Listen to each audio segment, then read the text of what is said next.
Okay.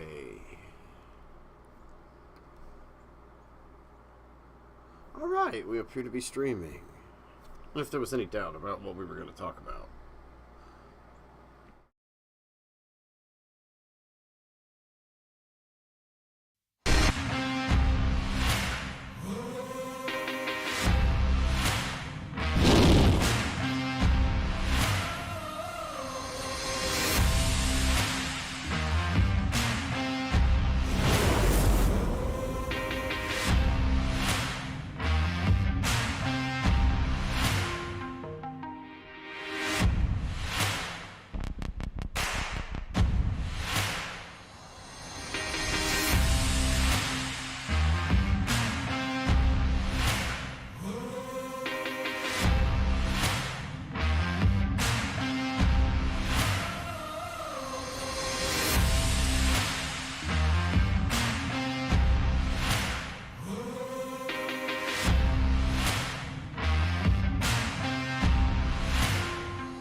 And good morning. How we doing this morning?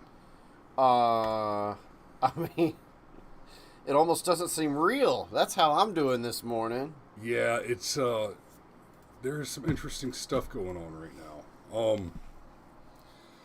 And well, I'm gonna pull up the Twitter thread on that as well, so that we can just kind of revel in the meltdown.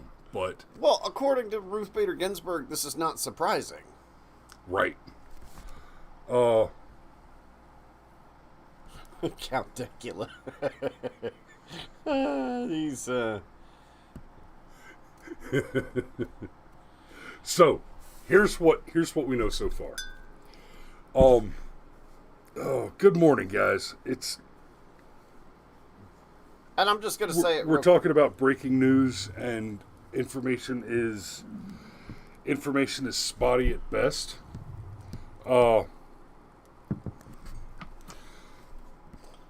Steve makes a good point. First SCOTUS leak in a few generations. Democrats had nothing to use in November otherwise. Yes.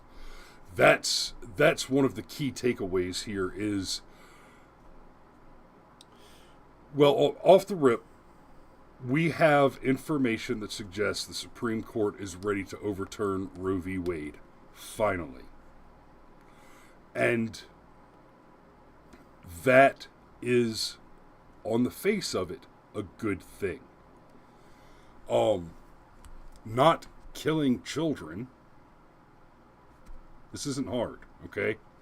Killing children is bad. If you believe that killing people is bad, that murder is bad, then children must be included in the set of things that are identified as people. Children are people. In fact, child lives matter too. Well, let's see. The argument for slavery that the Democrats used when the Republican party was founded to abolish slavery was blacks aren't people. Surprise, surprise. That argument didn't stand up very well over time.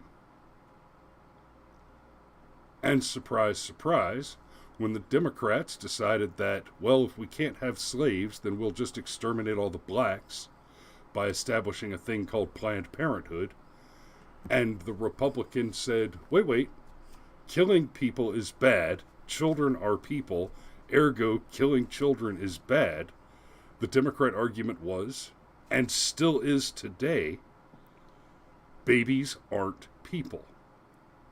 And you can even try and stretch that argument to go so far as, at some point in the womb, the fetus is not yet a baby and therefore not people. Except that's not the argument of the left today. Because we have legislation popping up in various states, including Virginia, in recent memory, where we're talking about post-birth abortion. Specifically in the one in Virginia, we read the text of that law on the air and discussed what it said. Not what we extrapolated it to mean, but the law was very clear that they were trying to pass in Virginia under Northam. Well, the governor even said that, well, we'll let the baby be born and then we'll have a conversation. Excuse me, sir, a conversation about what? Yeah. Well, and reading the text of that law, it was very clear that not only would that law make it perfectly legal to simply execute the child after it was already born, that law went so far as to say if the mother was incapacitated after delivery, like unconscious because she'd just been through a painful and traumatic ordeal, which probably also involved a large quantity of mind-altering painkiller drugs, that the physician could make that decision for her. That the physician could make that decision if the baby, keep the baby comfortable, and then decide, oh, well, this woman isn't, and I quote, physically, mentally, emotionally, or financially healthy enough to raise a child. The doctor under Northam's law would have the authority to say, this woman doesn't earn enough money to raise a child, and therefore we're going to exterminate it. So, before anybody makes an argument for the enemy, let me remind you that their position, which they used to pretend was safe, legal, and rare, is now kill it if mama's too broke. And it really was never that. Like, that's what they hid behind. Safe, legal, and rare. Yes, and that's part of the point that I'm getting at. The you'll hear it referred to as the slippery slope fallacy, but it's this simple. You look at the left's current positions on abortion, up to and including the day after birth. You look at the current position on what they call sexual justice or LGBT rights, and it went from what adults do in the privacy of their own homes is no one else's business, to if you don't let us have sex with your children, it's because you're a hateful, bigot, white supremacist. They went from there needs to be an emergency fallback safety net to catch people when they fall, to resolve student debt and generate a universal basic income, right? It's not that the slippery slope argument is a correct argument. It's that the end goal is always dramatically more extreme than what the left states. It's not that they have changed their positions or drifted further left. It's that every time they get a piece, every time they win on a position they espouse, it's only a stepping stone in the direction that they want to go. One of the mistakes the right makes is we don't treat our positions the same way, or at least our politicians don't.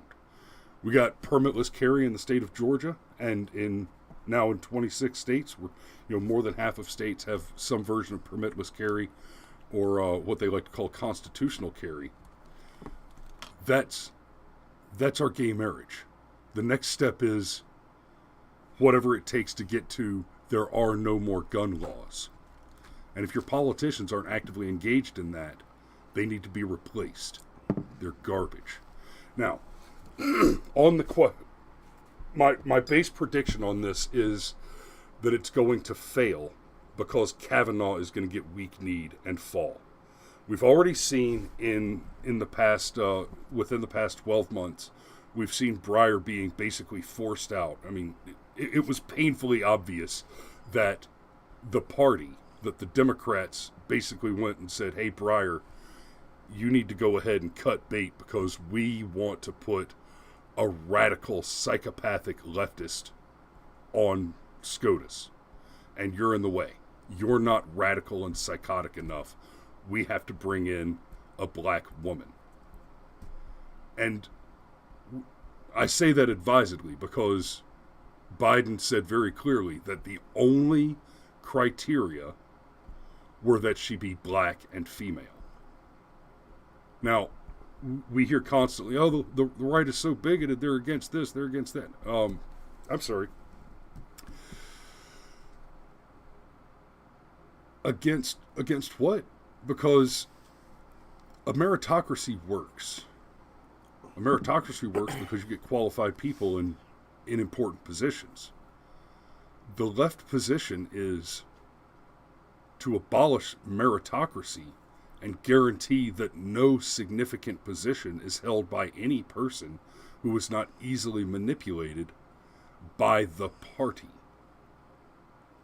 So they'll use that same kind of pressure. They've already come after Justice Thomas, and basically we saw how they treated Kavanaugh during his confirmation with obviously false sexual assault allegations. But the other thing that we saw during Kavanaugh's confirmation that alarmed me, and I spoke about this on the air before, is that Kavanaugh constantly virtue signaled about being pro-woman. I don't like it when people are pro-women. Okay? I don't accept feminism. It's insane. Now, that's not to say that a woman can't have a job. That's just foolishness. But to say that she must choose a career over a family, that is psychotic. That's insane. We have a great many problems in this country right now precisely because of the ill-advised sexual revolution that, instead of freeing women to go to work, created an artificially inflated labor supply, depressing wages. You'll constantly hear people talk about how wages have not increased significantly over the period, right? Well, that's because there's twice as many workers as the supply market's demand can meet. And that has resulted in a world where most middle class families have to have both parents employed, which is insane because take a moment and look at your bills, kids. If you are in a 2-parent household paying for childcare, enough of the income that's earned by one of the parents is going to childcare to make it unjustifiable to be working to earn that income. That's insane. If one of you is working only for enough money to cover the cost of childcare, you're failing at money. And you're taking something incredibly valuable and important away from your children. So, okay. And Moss said something about the coffee cup. My mommy and daddy went to Florida last week, and they brought me back a coffee cup from Patrick's Space Force Base, which is dope. Sounds like a kind of place I would want to visit. They got to watch the new Musk launch. Nice. Nice. From a beach cottage. Okay. So look. Oh, and also nice jacket, apparently. Yeah, thank you. Thank you. Okay, so let me there's a few layers to this that I want to touch on. The first one is that I actually disagree that this is going to have an impact on the court, at least in the way that you're suggesting that it will. I think it has the capacity to have the opposite effect, because how frustrated is the court going to be that that this got leaked, that they're trying to be influenced? Putting aside the whole argument about whether or not the Supreme Court has too much power, both in practice and in the zeitgeist and in how we look at it and view it and all of that, okay, just put that aside for a second. The reality of the situation is the court does have that amount of power, and it is supposed to be neutral and the arbiter and all of these things, right? And so the fact that stuff like this is going to be leaked, and it's obviously going to be leaked as an intimidation campaign, I think there is a good chance that this actually entrenches the Supreme Court's decision, because I'm going to bet that even the liberal justices don't like how this is being played out. Except for maybe Ketanji. Ketanji might be like, yeah, buddy, activism. But the other ones... Steve says, I have a feeling a clerk leaked it, and there ought to be repercussions, but I have my doubts on that. Sergeant Major earlier said Jackson probably leaked it, and honestly, that wouldn't surprise me at all, because she's clearly a completely bought-in agent of the left. It wouldn't surprise me at all to hear she probably didn't leak it herself. It was probably one of her clerks that was instructed to leak it. Well, yeah, it's that amorphous warfare thing. You don't have to... Correct. Yeah. Yeah. Like, if there are certain situations where if things... Someone rid me of this priest. Well, not only that, but there are certain situations that could happen between the two of us where we wouldn't have to talk to each other to understand what the preferred resolution would be, and one of us might just decide to go pursue that resolution without conferring with the other, okay? So, but that's the first layer. This is a leak. It's being done as an intimidation tactic. Obviously, there should be an investigation, but the problem is, like, isn't this the kind of thing the FBI investigates? Because I'm going to go ahead and say, fuck that. Yeah, they're not going to be interested in finding the FBI. Oh, God. Yeah, so fuck that. Okay, fine. There should be an investigation, but let's come back to reality. Do we really want the FBI sticking their nose in this? I don't. Flat out, no. Negative. Okay, so that's the first thing. All right. Now, the second thing, will you please pull up the tweet that gave me the chuckles? Apparently, the Supreme Court has achieved its goal of reuniting the nation on the question of which gender gets pregnant and gives birth. Sometimes there's just a perfect tweet. And this it's not exactly abortion, but it kind of relates to the other things we've talked about over the past few weeks, and it goes to the whole Elon Musk thing and taking over Twitter. There was a time, like, Twitter first came out, and then the left was like, wee! And then the right came on to Twitter and was like, oh, okay, we know how to use this. And then the right was better at Twitter than the left. And then the left was like, oh, we can't have guys like Stefan Molyneux making amazing points in 140 characters or less. And so they get booted off the platform. And that tweet perfectly illustrates it right there. Because guys like us have been saying, look, y'all, there's two genders, okay? And only one of them gets pregnant, right? Stop with the psychopathy. Just stop it. And now, of course, in a sarcastic and snarky way, I'm going to guess that person was not on the left. But speaking of Twitter, can we go salt mining? That's the... Let's go, let's take our picks to the mine, indeed. Let's open with Nancy saying, if the report is accurate, the Supreme Court is poised to inflict the greatest restriction of rights in the past 50 years. not just on women, but on all Americans. Um, Wait a minute. St. Michael says he did a gender debate yesterday with Hunter Avallone. I don't know how you got Hunter Avallone to engage with you, and for that matter, God, I can't stand to listen to that guy anymore. Like, I have no problem consuming media from the other side, right? But God, there's something about Hunter's arrogance and the fact that he thinks that he's smarter and more researched than Steven Crowder, and it's like, right? It's like, dude, that's not gonna work out for you. But what I think my response going forward to anybody that's like, oh my God, how would the Supreme Court do this? It would be like, I don't know. Ask Ruth Bader Ginsburg. I noticed you included her in the thumbnail too.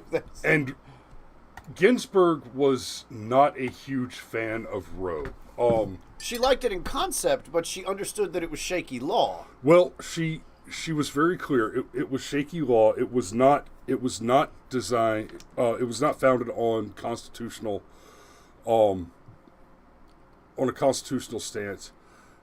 In fact, it has always been vulnerable to constitutional review because there is no basis in the Constitution. It literally says in Roe that they found the right to murder children. They found the right of. Let me back up a little bit. Remember, Roe does not blanket legalize abortion. What Roe does is it affirms a right of privacy between a physician and a patient. So essentially, it takes that and translates it into, if you choose to commit your murder with your doctor, then we can't ask you, either of you, about the murder you committed. Now, the concerns that Ginsburg espoused were, one, that it was vulnerable to judicial review because it was on shaky constitutional ground. But the other concern that Ginsburg had, and this just goes back to my point earlier about the bullshit concept of a slippery slope fallacy, is that she would have preferred it not take such a dramatic and rapid move toward the left agenda, because by making it such a rapid blanket maneuver so quickly, Ginsburg was afraid that abortion rights, which she desperately wanted, would become a burning torch issue, a hot button issue that could rally conservatives against abortion rights. Now, of course, she referred to them as things like women's health rights. Much like Planned Parenthood, the only issue of health dealt with by Roe, apart from the privacy question, is the killing of children. Like Planned Parenthood, oh, well, we provide all these essential services to women. The essential services provided to women by Planned Parenthood are all provided within the package of an abortion procedure. And they talk about mammograms and stuff. There are no mammograms. Well, I mean, that's what people go to Planned Parenthood for, and then it's taxpayer funded. That's the problem. There are even people that are pro-choice that are like, but I don't want my taxes to pay for it. And that's, but look, before we go back to mining the salt, the one thing that I don't want to get lost in the shuffle here, Roe being overturned does not mean it's suddenly going to be like magically impossible to get an abortion and we're all going to wake up tomorrow in The Handmaid's Tale. Like, God, that's the one I'm going to get tired of. It's Handmaid's Tale, it's Handmaid's Tale, it's Handmaid's Tale. The left might not be able to meme, but they sure do know how to abuse an archetype. Just say it, okay? But what's going to happen is it's going to go back to the states.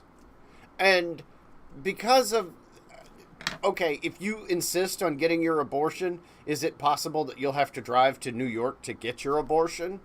Yeah, that is the most likely result of Roe being overturned. That you won't be able to get your abortion in Tennessee. You will have to drive to Illinois to get it. So, can we... And to be clear, if you would like to leave my state to get an abortion, I invite you to stay wherever it is you go. Please. We don't need you here. And Alex just said the things that you were just saying. Yes.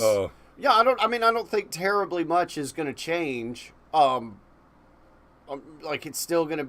In fact, issues like this always belong to the states anyway. Anything that is this divisive and contentious is supposed to go to the states. That way, you can vote with your feet. Yeah. One of the things that bothered me about the gay marriage thing is we were already on track for gay marriage to be a nationwide thing. Sort of like how states keep adopting permitless carry. Wink, wink. States were adopting recognition of gay marriage, one state at a time, which is exactly how the system is supposed to work. Roe short-circuited all of that. And when you're talking about the fact that the people that are pro-life because they think you're killing babies, you can't just jam that down somebody's throat. You can't.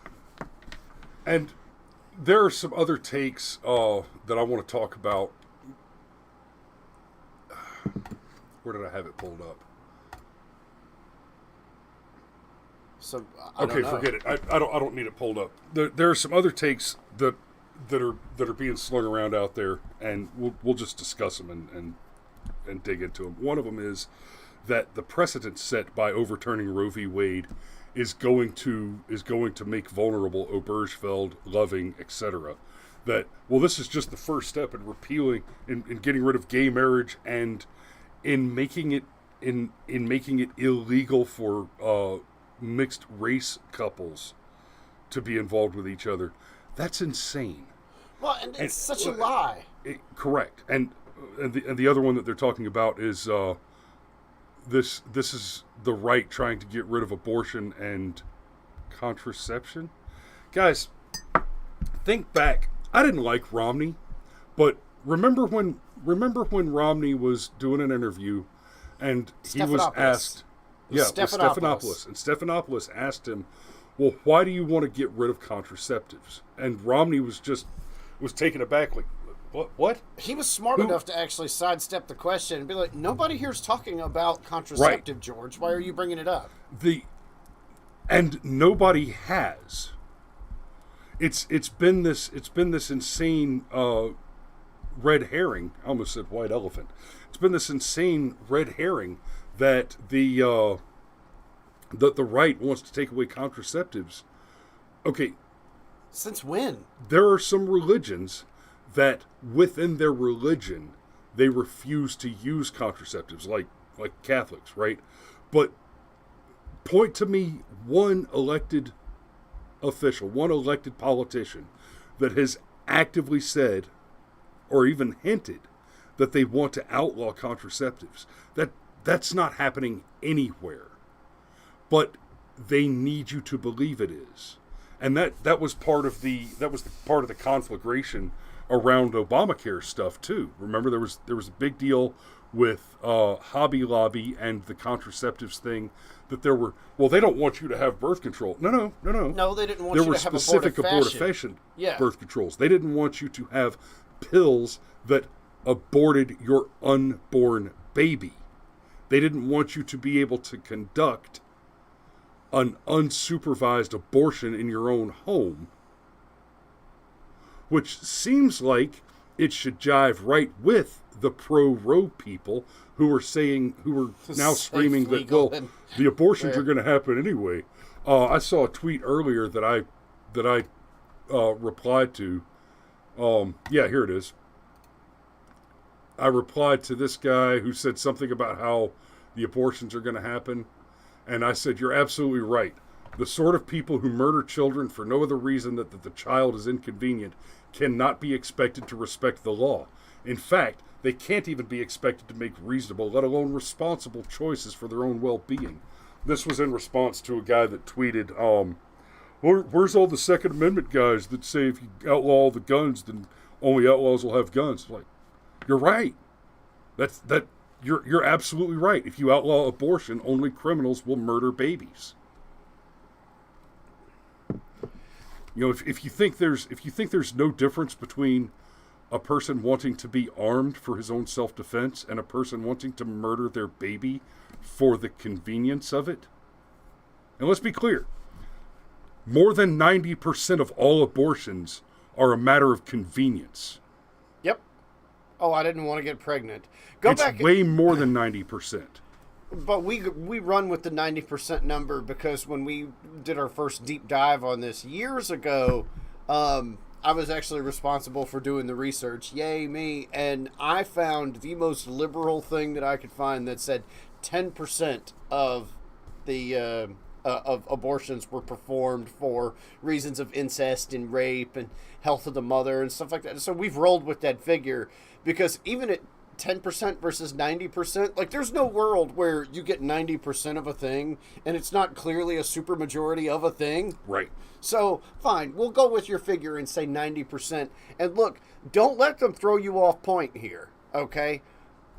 The whole thing about, oh, well, what about in cases of rape and incest and murder, rape and incest and life of the mother?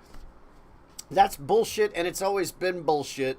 Okay, it has been to point to the extreme, to back you off of your position and shame you for thinking what you think and feeling what you feel. And if you want to prove that it's bullshit, here's what you do.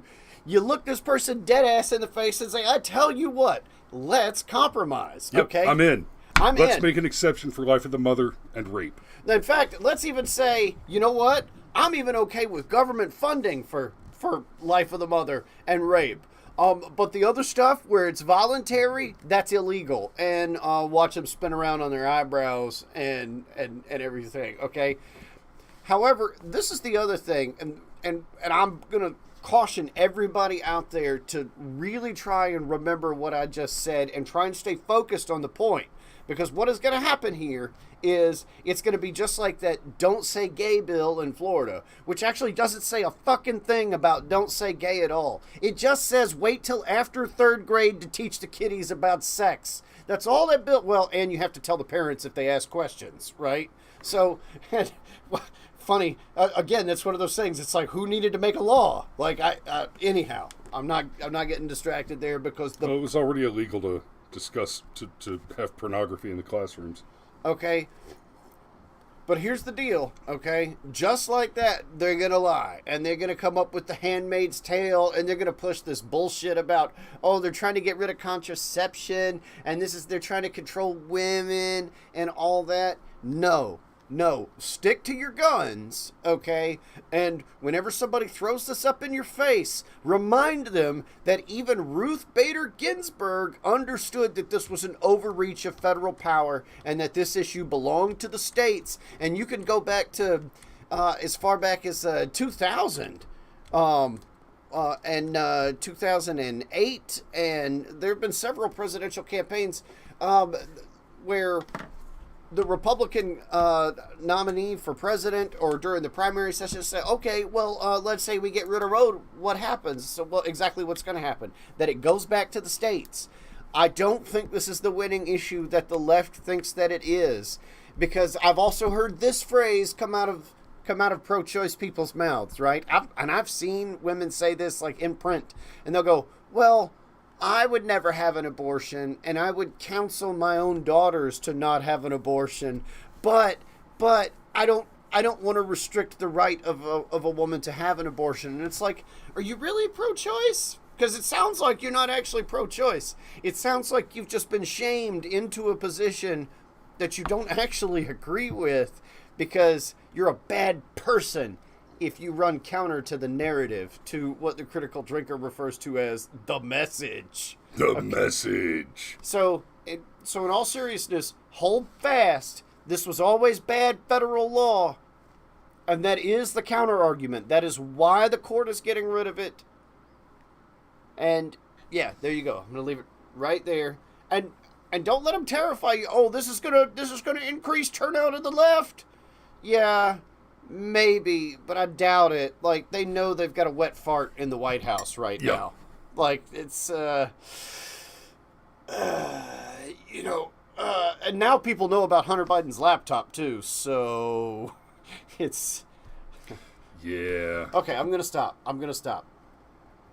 And we're gonna go ahead and wrap it right there. I'll just add, it's interesting that right now the trending tab is Roe v. Wade, 10th Amendment, murder, and COVID-19 updates for Georgia. That's what's trending. So, it could get interesting. Now, remember, this is a leak of a draft, and I agree with Sergeant Major and Alex. I suspect that it was leaked not by Jackson herself, but more likely by one of her direct aides or clerks. It was, probably weren't even orders. Probably this is one of those results of the amorphous warfare.